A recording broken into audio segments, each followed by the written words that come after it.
welcome to the Passenger Seat Podcast, a podcast designed to fill your passenger seat with chat about classic cars, all recorded usually from my 1968 Morris Minor Peggy.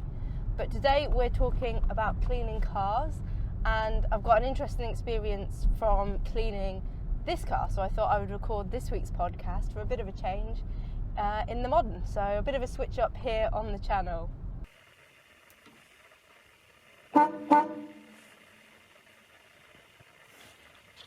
So if you have been following me over on social media, or you've been a long time listener of the podcast, you might know that I absolutely love cleaning my classic car Peggy, and it's kind of one of the first few things that I did once I got her and kind of in my ownership, and has been something that I've really enjoyed doing over the years. I've got kind of really fussy about the products that I use with her, and kind of really got into a niche of doing things like I would like them done on her. And I'd also kind of taught my dad a few things, I think, about kind of cleaning and maintaining the shine on a classic car, which has been quite unusual given how much he's taught me. So I've got him really addicted to detailer, which has been a lot of fun. And I've actually very recently made a bulk order of detailer from my favourite classic car cleaning brand, Mint Classic Car Care, for us to kind of share between us. So when it comes to cleaning Peggy, I've got it down, but we've got a growing fleet really, obviously not as large as some people, but we've got Wyvern, the Spitfire, we've got Peggy, and we've got the Kia Picanto in graphite that we bought in September, and is kind of used a little bit by both myself and Jamie. And in fact, all three cars kind of share the load of driving and things between them pretty reasonably fairly, which means, unfortunately, they all get pretty dirty equally at about the same sort of time. So it'll be probably once every couple of weeks myself and Jamie will have to carve out a couple of hours on a weekend to clean the cars. And obviously Jamie's focused on cleaning Wyvern, I'm focused on cleaning Peggy, and the little Kia kind of falls in the middle where we both do a little bit each of the cleaning for it. So it might be that whilst he's doing one bit on his car and I'm waiting for the piece of equipment, I will come and clean this. Now, over the real depths and cold bits of winter, this car got particularly dirty because Jamie was using it a lot more than I was, and his trip to work is a lot more dirty, mucky fen roads than mine can be. And also, for some reason, classic cars sometimes manage to look and stay cleaner than a modern. So this got really dirty, and it wasn't really the sort of weather where you'd want to spend a couple of hours outside cleaning a car. And so we looked into what our options were.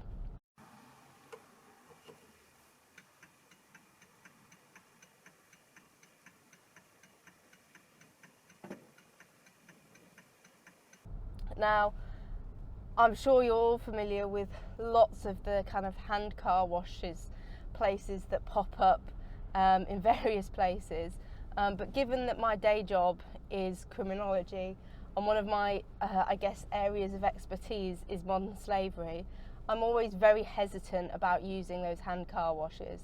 They often charge far too low for me to feel comfortable with the fact that somebody is getting a wage out of that, and it kind of raises my suspicions. They're one of the most frequent places where we see modern slavery happening, so I tend to have avoided them, and I've often kind of spoke to family and friends about avoiding them too.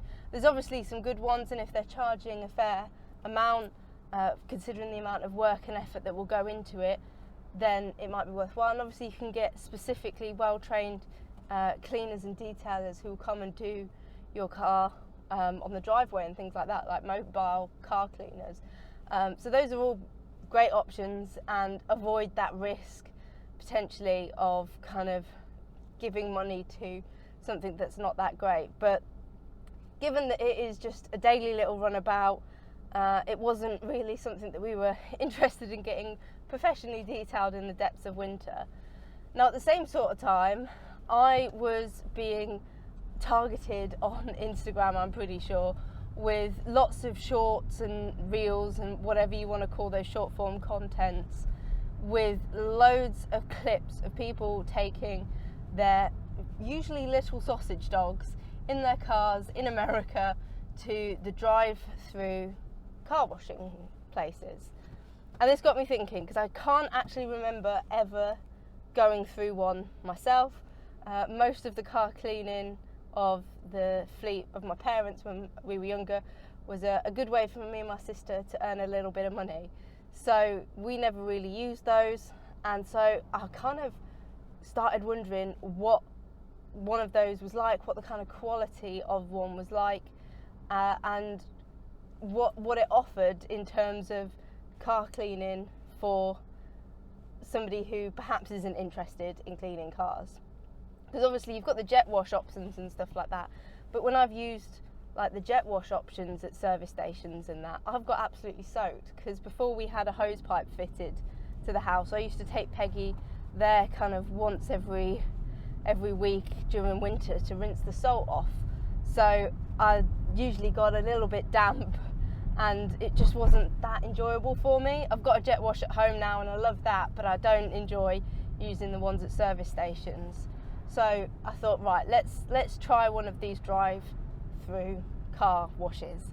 Now our first issue was the fact that we were doing this in winter, and something we hadn't really thought of was the fact that these car washes are full of pipes of water, and pipes of water in the depths of winter get frozen up, which is kind of a bit of a problem for something that's supposed to be cleaning cars, because car cleaning is far more in demand in the winter. If you're fussy, I mean, some people are happy to let the car get dirty all the way through winter and not clean any of it off, but it did pose a bit of a strange incident in that, yeah, they're not that usable when it's absolutely frozen outside, like it was for a lot of kind of December and January for us. But eventually the weather kind of thawed a bit and we were able to find one that was operating and we could use relatively local to us.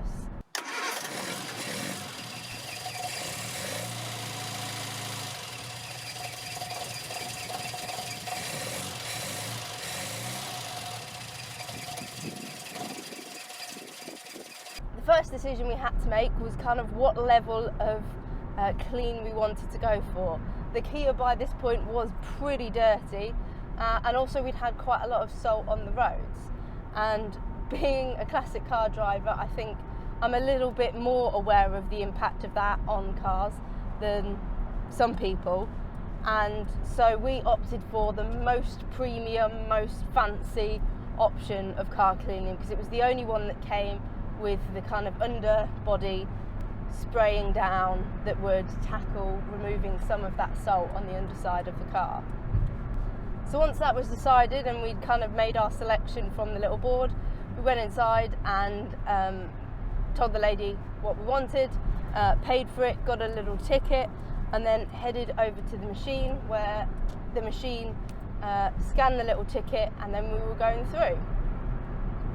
Now I have to say, the ones that I'd seen on the internet with the little dogs going through seem far more exciting, and I think these would be way more popular if they did have the disco lights and kind of party vibe that you see some of the American ones having, but it's not something that I think has kind of translated over here as well. So it wasn't as exciting as I thought, but it was quite good. We were in there for, I would say, 5-6 minutes, which really was quite a lot of time, but also a lot quicker than you could achieve the same sort of results if you were doing them by hand, and a lot quicker than you could get it done even at a slightly dubious hand cleaning place. We had the absolute works, so the rollers went over the car with the water and the soap and the suds, and then kind of everything was cleaned off, and then the car was waxed. And so after it was all done and we'd kind of enjoyed, it's a weird thing when you're kind of car people, and you decide that what you really want to do is spend 10 minutes on a Saturday morning going through a car wash with your significant other, having a car wash on a Saturday morning. It's an interesting way to have a little date, but it was quite fun, and it answered a lot of questions that I had about how those sorts of things are.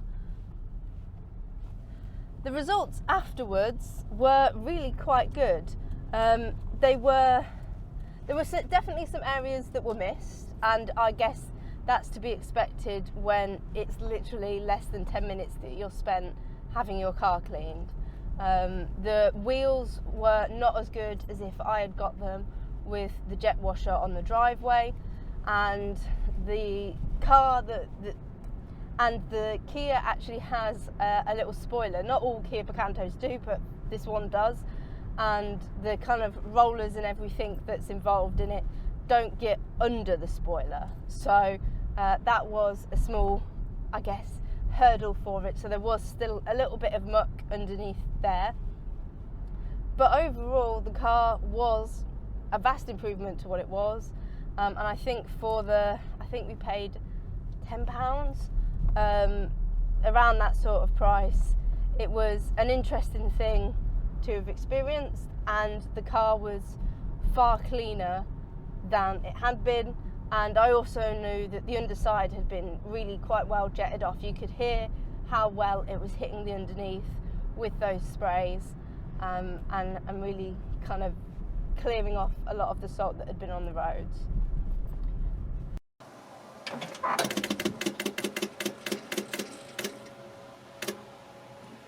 Now, one of the things I know puts a lot of people off using those sorts of things is the potential damage to the car. We didn't experience any of that. We have got quite a small car, and I will totally admit to you, we completely forgot to take off the aerial off the car. So we heard some weird noises from that, but it is fine and it works as good as it did before. There's been no issues with that, and we've learnt that for next time. The wind mirrors were totally fine, and there's not a huge amount else that kind of sticks out of the car for it to damage. The paintwork on the car is quite good, and I think if the machine is reasonably well maintained or not used that frequently, which I think is probably the case for the one that we used, there isn't a lot of things that could go wrong and cause damage, and so it was definitely a decent enough option for what we needed. The waxing that we received through the machine wasn't as good as if I'd done it by hand, obviously, and it wasn't even as good in terms of detailing as if I had done that by hand. The stuff that I get from Mint Classic Car Care is so good at beading and things like that. So what I would say is that if you're wanting a really long-lasting thing from going through one of those car washes, go for the nice, fancy version of everything, but then also have a decent detailer that you can go over the car with quickly yourself afterwards, just to add that extra layer of protection to make it last that little bit longer, I think, which would have been excellent. But yeah, for how much I've heard these things demonised, I was reasonably quite happy with it. It certainly did the job, it fulfilled what we needed, and if you're not someone who enjoys cleaning their car as much as me, or even in the same situation as me where you have a car where you haven't got the time and attention, I would not ever put Peggy through one.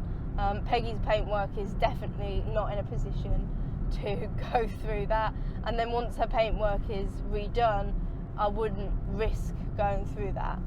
But for a more modern car that's doing little daily trips and stuff like that, it certainly is a good enough option for that.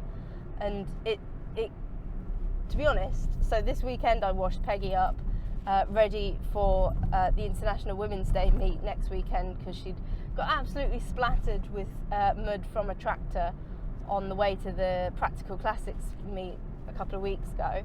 And whilst doing that, I noticed how dirty this was because it was on the drive at the same time.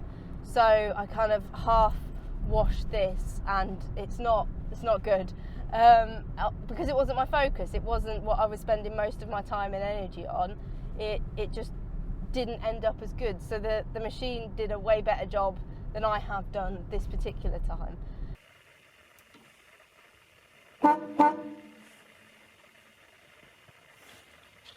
So that's it from me for this week's podcast.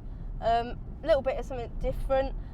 If you're interested in kind of how I go about cleaning my classic car Peggy, then there is a video on the YouTube of the podcast where I gave her a really big clean and tidy up New Year's Day or New Year's Eve of 2021 going into 2022, so last year. It's quite a popular video, and you can kind of see all the stuff that I use, and it's pretty much the same. I do tweak and change a few things about depending on how dirty she is, how much needs kind of cleaning, and how recently she was waxed or polished, depending on all that sort of stuff. But I do like to try and keep her looking clean and tidy, even if she's a little bit rusty. I'll be back next week with another podcast episode. We're coming to the end of season 4. So hopefully we'll see you again here next week. But in the meantime, drive safely and happy motoring.